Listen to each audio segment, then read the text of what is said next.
로마서 6장 8절부터 10절 말씀 되겠습니다. 우리 다 찾으신 줄 알고 한 절씩 교독으로 받들어 읽도록 하겠습니다. 제가 먼저 8절 말씀 받들어 읽도록 하겠습니다. 만일 이제 우리가 그리스도와 함께 죽었으면 또한 그분과 함께 살 줄을 믿노니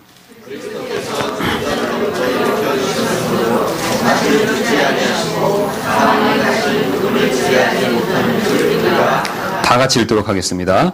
그분께서는 죽는 것을 통해 친히 죄되어 한번 죽으셨으나 살아계심을 통해 친히 하나님께 대하여 살아계시나니. 아멘. 제가 잠깐 기도로 인도하도록 하겠습니다. 주님 감사합니다. 오늘도 함께해 주시고 저희들 지켜주셨다가 이 저녁에 주님의 집으로 불러 모아주시니 진심으로 감사를 드립니다. 하나님께서 우리를 사랑하시는 것을 우리가 아들을 통해서 알고 있고 또 우리의 오늘 하루의 삶을 통해서도 우리가 체험적으로 알고 있습니다. 이 시간 우리가 하나님의 말씀을 통해서 또 한 번 알기를 원합니다. 주님께서 우리에게 말씀을 주셔서 하나님께서 우리를 얼마나 사랑하시는지 가르쳐 주시고 우리가 하나님을 더 깊이 알 수 있는 은혜와 복을 허락하여 주옵소서. 성령께서 역사해 주셔서 먼저 이 부족한 자의 입술과 생각과 말과 모든 능력을 사용해 주셔서 주의 말씀을 잘 증언할 수 있도록 도와주시고 또 성령께서 우리 듣는 성도분들의 마음을 주장해 주시고 뜻과 생각 모든 것들을 주의 말씀에 고정시킬 수 있도록 성령께서 역사하여 주옵소서. 그리하여서 전하는 자나 듣는 자가 주의 성령의 역사 안에서 하나님에 대해서 알 수 있는 큰 복을 허락하여 주옵소서. 원수막이 틈타지 않도록 도와주시고 오직 성령께서 역사해 주시길 더 원하며 모든 말씀 예수님의 이름으로 기도드렸습니다. 아멘. 제가 미국에 있었을 때 한 번은 이 장을 보러 이 월마트라고 우리 큰 이마트나 이런 홈플러스 같은 마트에 간 적이 있었습니다. 여름철이라 이제 수박이 많이 나와 있었는데 그날은 못 보던 수박이 눈에 띄었습니다. 그래서 못 보던 종류의 수박이라 호기심에 한 통을 사들고 집에 돌아왔습니다. 그리고 저녁 식사 후에 그 수박을 먹게 되었습니다. 그런데 제 아내가 칼로 그 수박을 자르다가 깜짝 놀라며 이리 와서 이것 좀 봐요라며 저와 제 아들을 부르는 것이었습니다. 수박에 벌레라도 나와서 그런가 하고 싶어서 저와 제 아들이 뛰어갔습니다. 그런데 가서 보니 저와 아들은 놀랄 수밖에 없었습니다. 왜냐면 글쎄 반으로 잘라진 수박 속살의 색깔이 빨간색이 아니었습니다. 바로 노란색이었습니다. 저희 눈앞에 놓인 수박은 빨간색 수박이 아니라 노란색 수박이었습니다. 그때 제가 마트에서 살지 말지 망설일 때 옆에 있던 점원이 해준 말이 기억에 떠올랐습니다. 그 수박은 노란 수박입니다. 저는 그 점원의 말을 듣고 껍질이 노란색이라서 노란 수박이려니 생각하고 그 수박을 사왔는데 사실은 속까지 노란 수박이었습니다. 그래서 저는 이런 노란 수박을 어떻게 만드는지 궁금해서 나중에 그 방법을 알아보게 되었고 그 답을 알게 되었습니다. 여러분 혹시 이 노란 수박을 어떻게 만드는지 그 방법을 아십니까? 예, 바로 젖붙이는 방법을 통해서 만든다고 합니다. 즉 호박줄기에 이렇게 수박 묘목을 젖붙여서 기르면 이렇게 노란 수박이 나온다고 합니다. 젖붙임을 통해 호박에서 노란 수박이 열리는 일은 참으로 신기한 일이 아닐 수 없습니다. 그런데 오늘 본문을 보니 이것보다 더 신기한 젖붙임에 대해서 지금 말씀하고 있습니다. 바로 영적인 젖붙임에 대해서 오늘 말씀하고 있습니다. 호박에 수박을 젖붙이듯이 부활하신 그리스도에게 우리를 젖붙이는 것에 대해서 지금 오늘 본문이 말씀을 하고 있습니다. 근거로 우리 오늘 지난번 살펴봤던 5절 말씀을 보도록 하겠습니다. 5절 말씀 보니까 만일 우리가 그분의 죽음과 같은 모양으로 함께 신겼으면 또한 그분의 부활과 같은 모양으로 되리라. 그래서 제가 지난번에 설명드린 대로 5절에서 무엇을 제가 말씀을 드렸었습니까? 5절 전법에 함께 신겼다는 것이 무슨 뜻으로 사용됐다고 말씀드렸습니까? 예, 젖붙이는 뜻으로 그런 그림을 가지고 있다라고 제가 말씀을 드렸습니다. 그것과 연결해서 5절에서는 그 뒷부분에도 또한 똑같이 또한 그분의 부활과 뭐라고 말씀하고 있습니까? 같은 모양이 되리라. 지난 시간에 살펴본 것처럼 우리가 십자가에 젖붙임 받는 것만을 지금 본문은 말씀하고 있는 것이 아니라 우리가 부활에도 젖붙임 받은 것을 지금 말씀하고 있습니다. 즉 또한 그분의 부활과 같은 모양이 되리라라고 말씀하고 있습니다. 그러나 우리는 이 말씀을 읽을 때 지난 시간처럼 여러 가지 궁금증이 생길 수밖에 없습니다. 특히 우리가 왜 부활에 접붙여야 하는지 그 이유가 궁금해질 수가 있습니다. 만약 우리가 오늘 이러한 궁금증에 대한 답을 얻게 된다면 우리는 그리스도께서 우리를 위해서 행하신 놀라운 일에 대한 또 다른 진리를 더 크게 깨닫게 되는 복을 누리게 될 것입니다. 그러면 오늘 제 설교의 목적은 우리가 그리스도의 부활과 같은 모양이 되는 이유, 즉 부활에 접붙여진 이유가 무엇인지 그 내용을 여러분과 함께 한번 살펴보는 데 있습니다. 오늘 본문은 이와 관련해서 지금 세 가지 이유를 가르쳐주고 있습니다. 이를 순서대로 한번 살펴보도록 하겠습니다. 우리가 부활에 접붙여진 첫 번째 이유는 우리가 읽었던 8절 말씀에 드러나고 있습니다. 이 첫 번째 이유는 바로 우리가 새로운 출발을 할 수 있도록 하기 위해서 하나님께서 우리를 그리스도의 부활에 접붙이셨다라고 말씀하고 계십니다. 사실 사람들은 새로운 출발을 좋아합니다. 그러나 새 출발을 하기 위해서는 반드시 과거로부터 이렇게 떠나는 일이 있어야 가능합니다. 새로운 습관을 갖기 위해서는 어떻게 해야 되겠습니까, 여러분? 과거의 습관으로부터 떠나야 되겠죠. 또 과거의 새로운 생각을 갖기 위해서는 어떻게 되겠습니까, 여러분? 그렇죠. 과거의 생각으로부터 어떻습니까? 또 떠나는 것이 필요합니다. 또 새로운 집에 살기 위해서는 어떻게 해야 되겠습니까? 그렇죠. 과거에 살던 집으로부터 떠나는 것이 필요합니다. 성경은 이미 이 사실을 잘 보여주고 있습니다. 그래서 우리 아시는 대로 아브라함은 어땠습니까? 새로운 출발을 위해서 어떻게 했습니까? 그렇죠. 자신이 살던 고향에서 떠났다라는 것을 보여주고 있습니다. 또 성경은 그 외에도 창세기 2장 24절에 결혼한 남녀도 어떻습니까? 새로운 출발을 하기 위해서는 어떻게 하라고 말씀하고 계십니까? 그렇죠. 각자의 집으로부터 떠나야 한다라고 말씀하고 계십니다. 그러나 과거로부터 완전히 떠나는 일은 사실 쉽지 않을 때가 많이 있습니다. 새로운 습관을 갖더라도 종종 과거의 습관으로 돌아갈 수가 있고 또 새로운 생각을 갖고 있더라도 종종 다시 과거의 생각으로 돌아갈 수가 있습니다. 또 새로운 집에 살더라도 어떻습니까? 종종 옛날 집으로 다시 돌아갈 수가 있습니다. 이사 갈 수가 있습니다. 이처럼 과거로부터 완전히 떠날 수 없을 때 우리는 새로운 출발을 기대하기가 어렵습니다. 그렇다면 과거로부터 어떻게 하면 완전히 떠날 수 있겠습니까? 정답은 죽는 것입니다. 즉 내가 과거의 습관에 대해서 죽는 것이고 내가 과거의 생각에 대해서 죽는 것이고 또 내가 과거의 세상에 대해서 죽는 것이 필요합니다. 그래서 성경에서 죽음은 분리라는 그림을 가지고 있습니다. 우리 이미 익히 잘 아시는 대로 성경에서 죽음은 이렇게 분리되는 그림을 가지고 있습니다. 떨어졌는데 이렇게 떨어져서 다시는 원래 상태로 돌아가지 않는 것을 그런 의미를 가지고 있습니다. 그 결과 서로 둘은 어떻습니까? 전혀 상관이 없게 되죠. 죽음이라는 것은 분리돼서 다시는 뒤로 돌아가질 않습니다. 다시는 둘이 하나가 되질 않습니다. 그래서 그 결과 둘은 상관이 없게 되죠. 우리가 쉬운 예로 요한복음 5장 25절에서 예수님의 말씀처럼 세상 사람들은 하나님에 대해서 영적으로 어떤 상태에 있다라고 말씀하고 있습니까? 죽어 있다라고 말씀하고 있죠. 우리가 과거에 신앙생활을 하기 전에 우리의 모습을 한번 생각해 보시기 바랍니다. 또 지금 믿지 않는 사람들의 살아가는 모습을 한번 생각해 보시기 바랍니다. 그들은 어떻습니까? 하나님과는 완전히 분리된, 하나님과는 어떻습니까? 완전히 동떨어진 삶을 살고 있습니다. 전혀 관계가 없습니다. 그래서 그들은 영적으로 하나님과 죽어 있기 때문에 하나님과는 완전히 분리되고 완전히 동떨어진 삶을 살고 있다는 것을 우리가 이미 익히 잘 알고 있습니다. 마찬가지로 우리 역시 과거의 세상적인 삶에 대해 죽었을 때 완전히 분리될 수가 있습니다. 하나님께 대해 죽었기 때문에 어떻습니까? 하나님과는 아무런 상관없는 삶을 살죠.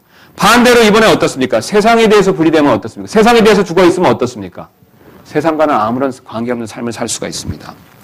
그래서 과거의 삶에 대해서 변화나 개혁이 아니라 죽어야 한다라고 말씀하고 계십니다.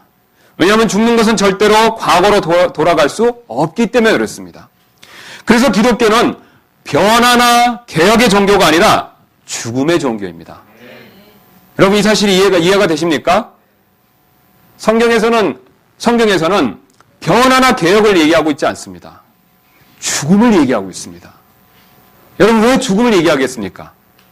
죽음은 다시 돌아갈 수 없다는 그런 특징을 가지고 있기 때문에 그렇습니다. 이처럼 우리가 죽었을 때 제대로 새 출발을 할 수가 있습니다. 특별히 우리 과거의 삶에 대해서 죽어야 제대로 새 출발을 할 수 있다라고 하나님께서 오늘 우리에게 가르쳐주고 계십니다. 왜냐하면 죽었기 때문에 어떻습니까? 과거로 되돌아갈 수가 없습니다. 그래서 하나님께서 우리를 어떻게 하셨습니까? 십자가에서 죽게 만드셨습니다. 우리 지난번에 봤던 로마서 6장 6절 말씀 한번 보도록 하겠습니다.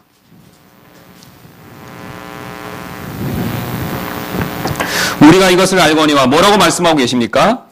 우리의 옛사람이 그분과 함께 십자가에 못 박힌 것은, 거기까지만 읽겠습니다. 우리의 옛사람이 그분과 함께 십자가에 못 박혔다라고 말씀하고 계십니다. 예수님께서 십자가에 달리셨을 때 그분 혼자만 달리신 것이 아닙니다. 놀랍게도 하나님께서는 우리의 옛사람, 우리의 과거의 사람을 그곳에 못 박았다라고 말씀하고 계십니다. 분명 우리의 과거의 사람은 죽었습니다. 아담 아래에 있던 나는 죽었다는 뜻이 되겠습니다. 죄의 지배 아래에 있던 나는 죽었다는 뜻이 되겠습니다. 나의 과거의 삶에 대해서 완전히 종말을 고한 것이라고 말씀하고 계십니다. 그리고 거기서 멈추는 것이 아니라 주님께서는 우리를 새로운 세상에 옮겨놓았다라고 말씀하고 계십니다. 새 출발을 할 수 있도록 새로운 세상으로 옮겨 놓으신 것입니다. 그 결과 그리스도가 다스리는 영역 안으로 옮겨졌다라는 것을 성경은 여러 곳에서 말씀하고 있습니다. 성경은 이 사실을 가장 짧게는 그리스도 안에라는 표현을 사용해서 이것을 보여주고 있습니다. 여러분 성경에서 예수 그리스도 안에, 그리스도 예수 안에라는 표현을 많이 보신 적이 있으시죠? 그 짧은 단어가 함축하는 바는 바로 이렇습니다. 우리는 그리스도 안에 있습니다. 우리는 더 이상 아담 안에 있지 않습니다. 우리는 그리스도 안에 있습니다. 그분이 통치하는, 그분이 다스리는 새로운 왕국 안에 있습니다. 또한 은혜가 다스리는 영역 안으로 옮겨진 것에 대해서 말씀해 주고 계십니다. 성경은 이것을 은혜 아래에 있다라고 말씀하고 계십니다. 우리 로마서 6장 14절 말씀 보겠습니다. 너희가 율법 아래에 있지 않냐고 뭐라고 말씀하고 계십니까? 은혜 아래에 있으므로. 그 다음 뭐라고 말씀하십니까? 죄가 너희를 지배하지 못하리라. 여러분 분명히 두 세상에 대해서 말씀하고 있습니다. 첫 번째 세상은 어떤 세상입니까? 죄가 지배하는 세상입니다. 맞습니다. 죄가 율법을 통해서 지배하는 세상입니다. 또 다른 세상에 대해서 말씀하고 있습니다. 어떤 세상입니까? 은혜가 지배하는 세상입니다. 주님께서는 우리를 은혜가 지배하는 세상에 있게 하셨습니다. 그렇다면 어떤 방법을 통해 이 새로운 세상으로 옮겨 놓으셨습니까? 오늘 본문이 그 사실에 대한 답을 가르쳐주고 있습니다. 바로 부활을 통해서입니다. 죽어서 끝나는 것이 아니라 부활을 통해서 완전히 옮기신 것을 말씀해주고 계십니다. 그리스도는 죄가 다스리는 세상에 오셨다가 죽으심으로 옛 세상을 떠나셨고 부활하심을 통해 은혜가 다스리는 새로운 세상으로 들어오셨습니다. 여러분 예수님께서 처음에 오셨을 때 누구의 후손으로 오셨습니까? 아담의 후손으로 오셨죠. 우리랑 똑같이 아담의 후손으로 오셨습니다. 그 아담의 후손으로 오셨을 때 예수님께서는 이 땅에 계시는 동안 33년 동안 누구 안에 계셨던 것입니까? 아담 안에 계셨던 것입니다. 무엇의 영향을 받고 계셨습니까? 죄의 지배에 영향을 받고 계셨습니다. 그러나 그분이 십자가에서 죽으셨습니다. 죽으시고 그것으로 멈추는 것이 아니라 어떻게 하셨습니까? 부활하셨습니다. 그분이 십자가에서 죽으시는 것을 통해서 옛 세상과는 작별하게 됐습니다. 그리고 새로운 세상으로 옮겨오게 됐습니다. 그래서 우리도 그분의 젖붙임 받아서 젖붙임이 되었기 때문에 함께 그분과 함께 죽고 함께 살아난 것을 말씀하고 있습니다. 즉 그분이 과거에 있다 옛 세상에 사시다가 죽으시고 부활하시는 것을 통해서 세상에 오신 것처럼 우리 역시 그분과 함께 십자가에서 죽고 또 그분이 부활하시는 것을 통해서 새로운 세상에 왔다는 것을 말씀해주고 계십니다. 우리 에베소서 2장 5절부터 6절 말씀 한번 보도록 하겠습니다. 2장 5절부터 6절입니다. 심지어 우리가 죄들 가운데 죽었을 때 우리를 뭐라고 말씀하고 계십니까? 그리스도와 함께 살리셨고 또 함께 뭐라고 말씀하고 계십니까? 일으키사 그리스도 예수님 안에서 우리를 하늘의 처소들에 함께 앉히셨으니. 분명히 우리는 그리스도와 함께 죽었고 또 함께 살았다라고 말씀하고 계십니다. 이 사실을 본문 8절은 더 간단히 표현하고 있습니다. 우리 다시 본문으로 오도록 하겠습니다. 6장 8절 되겠습니다. 그래서 만일 이제 우리가 그리스도와 함께 죽었으면 또 뭐라고 말씀하고 계십니까? 또한 그분과 함께 살 줄을 믿노니. 우리가 분명히 그분과 함께 죽은 적이 있으면 그분과 함께 살 줄을 믿으라라고 말씀하고 계십니다. 그러므로 우리는 그리스도 안에서 이제 새로운 출발을 살 수 있게 된 것을 가르쳐주고 계십니다. 여러분 왜 그렇습니까? 그리스도께서 죽으셨을 때 어떻습니까? 우리도 죽었습니다. 그리스도께서 살아나셨을 때 어떻습니까? 우리도 살아난 것입니다. 그러나 여러분 가운데 어떤 분은 저는 새 출발이 잘 되지 않는데요 라고 말씀하실 수가 있습니다. 그 이유가 있습니다. 바로 십자가에서 죽었다는 이 사실을 확실히 믿지 못하기 때문에 그렇습니다. 우리 8절 말씀 다시 보도록 하겠습니다. 만일 이제 우리가 그리스도와 함께 죽었으면 또한 그분과 함께 살 줄을 믿노니. 우리가 죽었으면 무엇을 믿으라고 말씀하고 계십니까? 또 살 줄을 믿노니. 자, 그래서 전체적으로 우리가 죽었으면, 우리가 죽은 것을 믿으면 또 무엇을 믿을 수 있다라고 말씀하고 계십니까? 살 줄을 알라. 실제로 우리가 지금 살아있고 또 계속해서 살아갈 수 있음을 믿으라라고 말씀하고 계십니다. 십자가에서 죽는 것을 확실히 믿는 것만큼 새 출발도 확실히 할 수 있다라는 것을 말씀해 주고 계십니다. 우리가 부활에 접붙여진 두 번째 이유는 바로 두 번째 이유를 한번 살펴보도록 하겠습니다. 이 두 번째 이유는 구절 말씀을 통해서 드러나고 있습니다. 이 두 번째 이유는 바로 우리가 죽음의 지배를 받지 않기 위해서입니다. 즉 죽음의 지배로부터 자유로워지기 위해서입니다. 사실 죽음은 무서운 힘을 가지고 있습니다. 그래서 죽음의 지배를 받지 않는 사람이 없습니다. 여러분 어떻습니까? 아무리 돈이 많아도 어떻습니까? 죽음의 지배를 받습니다. 9조 원의 재산을 가진 애플의 설립자 스티븐 잡스도 어떻습니까? 재정년에 췌장암으로 죽었습니다. 그 많은 돈이 그를 살리지 못했습니다. 또 아무리 큰 권력을 가져도 죽음을 이길 수가 없습니다. 우리 엊그저께 한때 철의 여인이라고 불렸던 영국의 대처 전 수상도 어떻습니까? 녹슬다. 철의 여인이지만 어떻습니까? 그 몸이 녹슬다가 어떻습니까? 결국은 죽었습니다. 막강한 정치 권력을 가졌지만 역시 죽음을 이길 수가 없었습니다. 죽음의 지배로부터 자유로울 수가 없었습니다. 또 아무리 많이 배워도 많이 하는 것이 죽음을 이기게 하는 힘을 줄 수가 없습니다. 심지어는 예수님도 죽음의 지배를 받은 적이 있으셨습니다. 오늘 그 한번 본문 말씀 보도록 하겠습니다. 6장 9절 말씀 보겠습니다. 그리스도께서 죽은 자들로부터 일으키시셨으므로 다시는 죽지 아니하시고 사망이 다시는 그분을 지배하지 못하는 줄 우리가 아노라. 그 뒷부분을 유심히 보실 필요가 있습니다. 뭐라고 말씀하고 있냐면 사망이 다시는 그분을 지배하지 못한다라고 말씀하고 있습니다. 다시는 지배하지 못한다라는 말씀을 유심히 볼 필요가 있습니다. 그러니까 다시는 못하니까 어떻습니까? 과거에 한 번은, 최소한 한 번은요. 예, 지배한 적이 있었다는 뜻이죠. 그렇다면 언제 잠깐 지배를 받으셨겠습니까?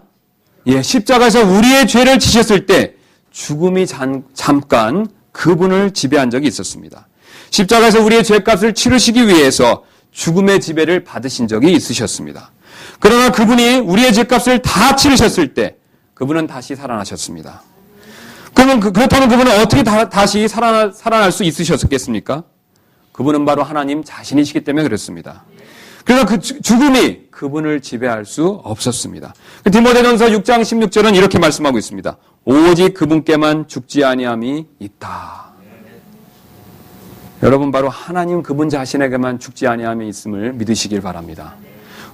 우리의 구주 되신 예수 그리스도께서는 하나님이셨기 때문에 죽음이 그분을 지배할 수가 없었습니다. 우리 죄를 위해서 잠깐 죄의 지배를 일부러 받으셨지만 죽음의 지배를 일부러 받으셨지만 결코 죽음은 그분을 완전히 지배할 수가 없었습니다. 그래서 그분은 다시는 죽지 않으셨습니다. 이 부활하신 그리스도에게 우리도 지금 현재 접붙임 받아 있다라고 말씀하고 계십니다. 그래서 그리스도와 우리는 둘이 아니라 하나다라고 말씀하고 계십니다. 여러분 봄에 나무를 보면 모든 가지에서 동시에 똑같이 꽃이 피는 것이 아니라는 것을 우리가 이미 이렇게 잘 알고 있습니다. 여러분 보신 적 있으시죠? 지금 봄이 돼서 꽃들이 피고 있는데 어떻습니까? 모든 가지에서 하나 둘 셋 하고 동시에 피는 것이 아니죠. 어떻게 핍니까? 예, 어떤 가지의 꽃들이 사실 먼저 피는 것을 우리가 쉽게 관찰할 수가 있습니다. 마찬가지로 우리와 예수님도 하나로 지금 연합되어 있습니다. 여러분 이 사실 믿으십니까? 접붙임돼서 하나로 연합되어 있습니다. 그분의 죽으심에만 연합되어 있는 것이 아니라 그분의 살아계심, 부활에도 연합되어 있습니다. 그래서 비록 우리와 예수님이 하나로 연합되어 있지만 예수님이 먼저 부활의 꽃을 피우시고 우리는 그 다음에 우리가 피울 것이기 때문에 우리는 기다리고 있는 것입니다. 그래서 성경은 이것을 첫 열매라고 부르고 있습니다. 우리 고린도전서 15장 20절 말씀 한번 보도록 하겠습니다.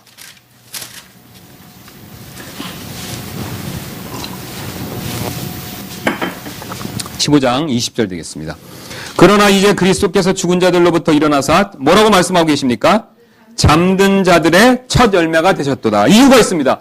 왜 첫 열매라고 부르셨냐면 그 다음에 쭉 밑으로 내려가셔서 23절 말씀 보도록 하겠습니다.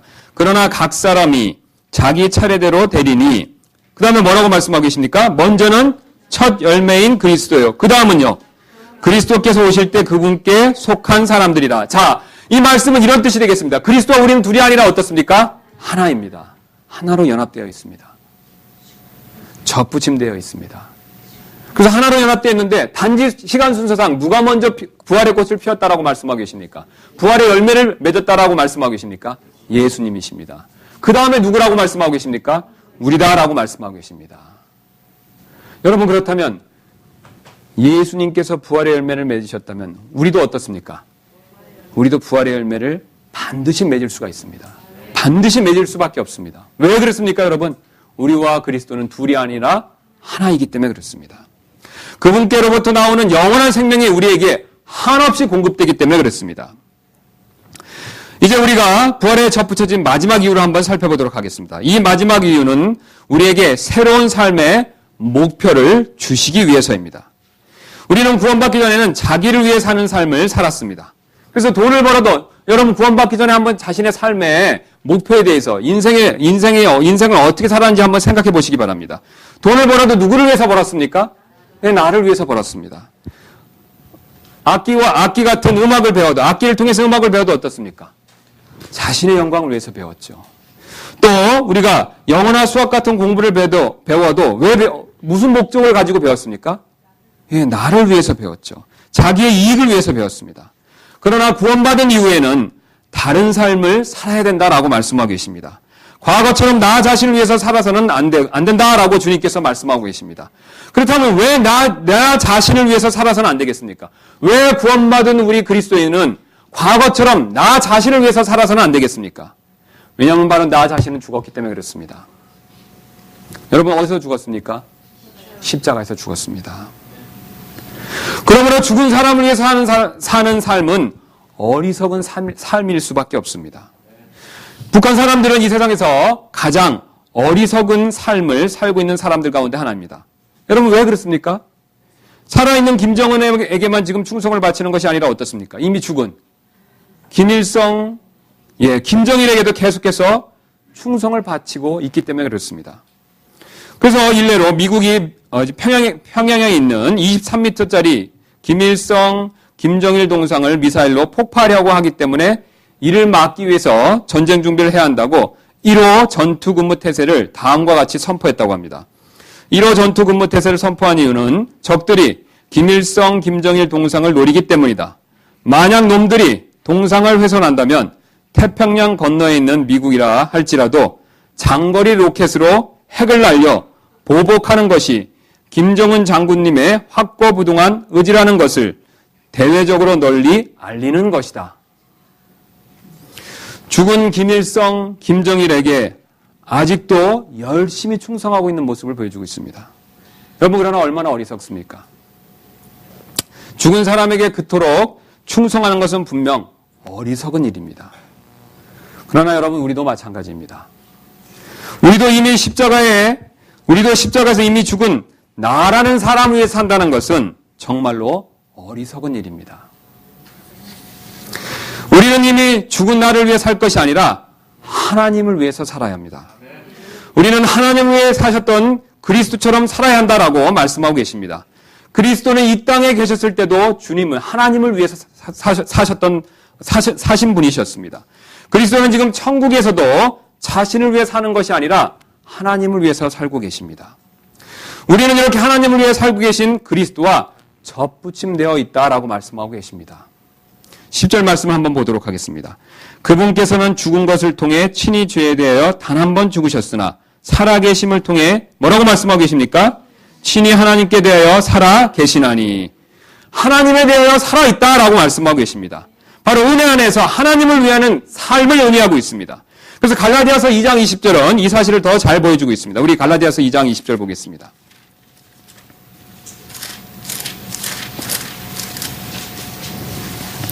(2장 20절입니다) 내가 그리스도와 함께 십자가에 못 박혀 있으나 그럼에도 불구하고 뭐라고 말씀하고 계십니까? 사노라. 그러나 내가 아니요 그리스도께서 내 안에 사신다. 지금 내가 어디에 달려있다라고 말씀하고 있습니까? 십자가에 못 박혀 있습니다. 그런데도 내가 달려있기 때문에 나는 죽어야 되지만 그런데도 산다라고 말씀하고 있죠. 그런데 내가 사는 것이 아닙니다. 왜냐하면 나 자신은 어디에 못 박혀 있기 때문에 내가 사는 것이 아닙니까? 십자가에 못 박혀 있기 때문에. 그 대신 누가 산다라고 말씀하고 계십니까? 그렇죠. 그리스도께서 사신다라고 말씀하고 계십니다. 그러므로 우리는 주님을 위해서 살아야 된다라고 주님께서 우리에게 가르쳐주고 계십니다. 돈을 벌어도 주님을 위해서 벌어야 된다라고 말씀하고 계십니다. 왜 그랬습니까? 이미 나는 어떻습니까? 죽었습니다. 공부를 해도 주님을 위해서 공부해야 된다라고 말씀하고 계십니다. 사업을 해도 주님을 위해서 사업을 해야 된다라고 말씀하고 계십니다. 여러분 왜 그렇습니까? 나는 이미 죽었습니다. 나는 이미 죽었습니다. 여러분 이 사실을 꼭 믿으실 필요가 있습니다. 내가 죽은 것을 믿지 않는다면 주님을 위해서 살 수가 없습니다. 또 반대로 내가 죽은 것을 믿는다면 나를 위해 사는 것이 얼마나 어리석은 일인가를 우리는 쉽게 깨달을 수가 있습니다.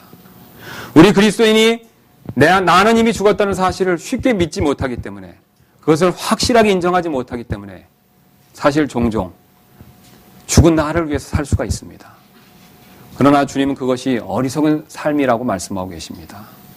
나는 죽었습니다. 여러분 어디서 죽었습니까? 십자가에서 죽었습니다.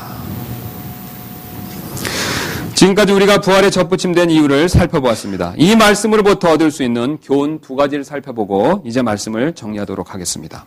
첫 번째 얻을 수 있는 교훈은 우리는 언제든지 새 출발을 할 수 있다는 것입니다. 구원받은 우리가 현재 살고 있는 세상은 은혜가 다스리고 있는 세상입니다. 구원받기 전이나 구원받은 후에나 여러분 어떻습니까? 구원받기 전이나 구원받은 이후에나 눈으로 봤을 때는 어떻습니까? 내가 똑같은 세상에서 살고 있는 것 같습니다. 그러나 우리는 구원받은 이후에는 분명 영적으로는 다른 세상에 살고 있습니다. 분명히 우리 눈을 통해 봤을 때는 똑같은 세상으로 보이고 있습니다.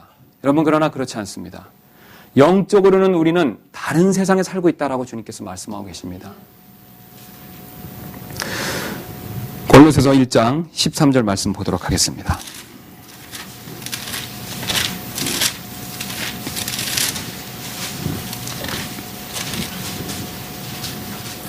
그분께서 우리를 어둠의 권능에서 건져내사 자신의 사랑하시는 아들의 왕국으로 옮기셨으니. 자, 여기서 유심히 볼 단어가 뭐라고 말씀하고 계십니까? 어둠의 권능에서 건져내서 어디로 옮기셨다라고 말씀하고 계십니까? 예, 자신의 사랑하시는 아들의 왕국. 어둠의 권능에서 자신의 사랑하시는 아들의 왕국으로 뭐라고 말씀하고 계십니까? 옮기셨다라고 말씀하고 계십니다.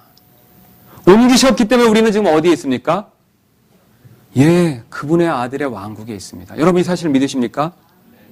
저나 여러분 어느 분도 이 왕국을 눈으로 본 적은 없습니다. 이 왕국은 장차 앞으로 주님이 다시 오시면 눈에 보이게 임할 것입니다. 그러나 그 전에 이미 영적으로 우리는 그 왕국에 속하게 됐다라고 말씀하고 계십니다. 눈에 보이지 않지만 이 사실을 믿으라고 말씀하고 계십니다. 그러므로 새로운 세상에 살고 있는 우리는 언제든지 새로운 출발을 할 수가 있습니다. 여러분 맞습니까? 나는 지금 어디에 있습니까? 새로운 세상에 있죠. 그분이 다스리시는 왕국 안에 있습니다. 그럼 나는 새로운 세상에 있기 때문에 어떻습니까? 언제든지 새로운 출발을 할 수가 있습니다. 과거의 세상은 어떻게 됐습니까? 끝났습니다. 나와는 상관이 없습니다. 나는 새로운 세상에 있기 때문에 언제든지 새롭게 출발할 수가 있습니다. 비록 죄성이 남아 있어 때때로 죄를 짓지만 그렇다고 우리는 과거의 세상으로 돌아가는 것이 아닙니다. 여전히 어디 안에 있습니까? 은혜 안에 있습니다. 마귀와 우리 안에 죄성은 이 사실을 믿지 못하게 만들려고 합니다. 우리를 정죄하고 은혜 아래 있음을 의심하게 만들고 있습니다. 그러나 우리는 이 사실을 믿어야 한다라고 주님께서 말씀하고 계십니다. 왜냐하면 우리가 이 사실을 분명히 믿고 있다면 언제든지 우리가 새로운 출발을 할 수 있기 때문에 그렇습니다. 그래서 의인은 7번 아니라 7번씩 70번 넘어져도 다시 일어날 수가 있습니다. 왜 주님께서 7번이라고 말씀하고 계십니까? 완전히 넘어질 수 있는 것을 보여주고 계십니다. 완전히 넘어질 수 있지만 어떻다는 것입니까? 다시 일어날 수가 있습니다. 여러분, 왜 다시 일어날 수가 있습니까? 우리는 은혜 안에 있습니다. 그리스도인에게 완전한 패배는 없습니다. 완전한 실패는 없습니다. 우리는 언제든지 다시 출발할 수가 있습니다. 우리가 십자가를 의지하면 언제든지 새롭게 출발할 수가 있습니다. 죄의 권세가 아직도 우리 안에서 역사하고 있지만 우리는 언제든지 새롭게 출발할 수가 있습니다. 여러분, 이 사실을 믿으셔야 됩니다. 여러분이 이 사실을 믿을 때 거룩한 삶을 살 수 있는 올바른 출발을 할 수가 있습니다. 이 사실을 확신하실 때 언제든지 새롭게 출발할 수가 있습니다. 두 번째 얻을 수 있는 교훈은 우리는 이미 죽은 자를 숭배하지 말아야 한다는 것입니다. 과거에 나는 죽었습니다. 여러분, 어디에서 죽었습니까? 십자가에서 죽었습니다. 그러므로 이미 죽은 나를 위해 사는 것은 일종의 우상 숭배입니다. 죽은 조상을 숨기는 것이 우상 숭배이듯이 이미 죽은 나를 섬기는 것 역시 우상 숭배입니다. 이미 죽은 조상을 숭배하듯이 죽은 나를 숭배하는 것은 우상 숭배라는 뜻이 되겠습니다. 우리 그리스도인은 눈에 보이는 조상 숭배는 목숨을 바치면서까지 거절하지만 이미 죽은 자신을 마음속으로 숭배하는 데는 한없이 관대할 때가 많이 있습니다. 여러분은 제사상에서 죽은 조상을 섬기시지는 않으실 것입니다. 여러분, 그러시죠? 제사상에 가서 죽은 조상을 섬기십니까? 예, 대부분의 분들은 그렇게 안 하실 줄로 믿습니다. 그러나 마음속으로는 혹시 이미 죽은 자신을 섬기고 계신 것은 아니십니까? 여러분은 돈이나 음식과 시간을 제사상에 바치지는 않으시겠지만 혹시 여러분은 죽은 자에게 날마다 여러분의 돈과 시간을 바치시는 것은 아니십니까? 죽은 조상을 숭배하는 것은 우상 숭배라고 손가락질하면서 죽은 자신을 숭배하는 것에 대해서는 못 본 척 슬쩍 넘어가시는 것은 아니십니까? 우리는 죽은 자신을 숭배하지 말고 살아계신 하나님을 숭배해야 합니다. 아멘. 이 사실을 잘 알았던 사도 바울은 다음과 같이 말씀하신 적이 있습니다. 우리 중에 아무도 자기를 위해 살지 아니하고 또 아무도 자기를 위해 죽지 아니하는도다. 우리가 살아도 주를 위해 살고 죽어도 주를 위해 죽나니 그러므로 살든지 죽든지 우리는 주의 것이로다.